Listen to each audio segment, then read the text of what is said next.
Bismillahirrahmanirrahim. Assalamu alaikum. New topic. VLOOKUP. Here it is our data. You see amount and profit. It would be sales amount and then profit. Amount 500, 400, 1000. Here 1000 and profit is 40. Here again amount is 1000. Then it shows 40 again. Actually we want to know when the amount is same, the profit value comes same. 1040, then again 1000. We don't need to type 40 again. By using VLOOKUP formula, 40 would be comes automatically. If you see example here, 300, the profit is 5.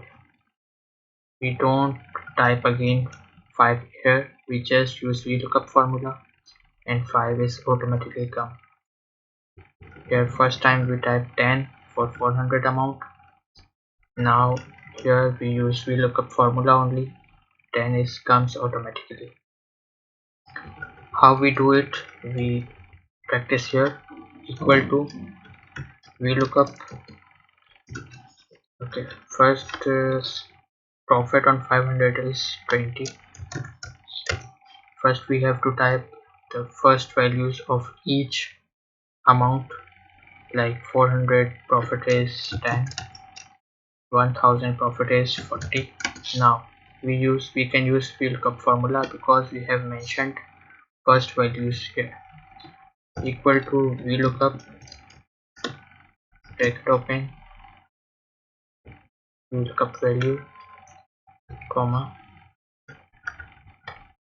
this is our range, comma, we require column number 2, comma, false.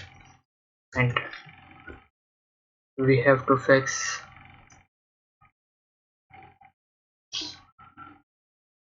E7, 7. We used to fix 7, we use $sign, press enter. You see we type here 40. Now we don't type here 40, we just use VLOOKUP formula. Now copy and paste. You see here we first mentioned 500 profit is amount 500 but profit is 20. Here we use just VLOOKUP formula, 20 is comes automatically. Okay, we just copy and paste in remaining cells. Here showing NA because 300 amount sales value, the profit is not showing. The 300 against profit is 5. Here you see 5 comes automatically by using VLOOKUP formula. Hopefully you understand this video. Thank you so much.